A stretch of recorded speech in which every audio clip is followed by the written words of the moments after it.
Mitchell Stark is back, அவ்வளவுதாங்க சொல்ல முடியும். அதாவது என்னோட வீடியோல நான் ஆல்ரெடி முன்னாடி சொல்லியிருப்பேன் மிச்சல் ஸ்டார்க்கு கொஞ்சம் டைம் கொடுக்கணும் அப்படின்னு சொல்லிட்டு, பட் ஸ்டில் அவர் நிறைய டைம் எடுத்துக்கிட்டார்.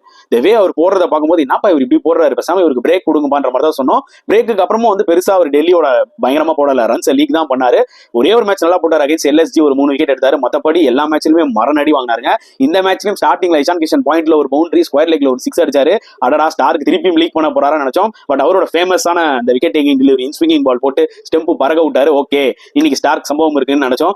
லாஸ்ட் பெனால்டி மேட் ஓவர்ல வந்தாரு. அப்போ ஒரு ஷார்ட் பால்னு சொல்ல முடியாது, அரௌண்ட் விக்கெட்ல வந்து பேட்ச்ல போட்டாரு, ஒரு 6 விட்டாரு டிம் டேவிட். ஒருவேளை கேமை முடிச்சிருவாரோ ஸ்டார்க் இந்த ஓவர்ல நினைச்சோம். எதுக்கு ஆப்போனன்ட்டுக்கு சாதகமா முடிச்சிருவாருன்னு நினைச்சோம். பட் ஆனா டிம் டேவிட் விக்கெட் எடுத்தாரு. அதுக்கப்புறம் மிச்சம் இருக்க டெய்லண்டர்ஸ் விக்கெட்டையும் டப்பு டப்புன்னு முடிச்சுட்டு ஸ்டார்க்னா யாரு தெரியுமா அப்படின்றத காமிச்சாரு. இந்த ஸ்டார்க்கு தான் பாக்கிறதுக்கு மக்களும் வெயிட் பண்றாங்க. சோ கேகேஆர் பொறுத்த வரைக்கும் ஸ்பின்னர்ஸ் டாமினேட் பண்றாங்க ஆல்ரெடி. இப்போ ஸ்டார்க்கும் கமிங் இன்டு த ஃபார்ம் வேற லெவல்ல விளையாட போறாங்கன்றத உண்மையா சொல்லி ஆகணும். உங்களோட கருத்துக்களை தாராளமா கமெண்ட் செக்ஷன்ல போட்டுருங்க.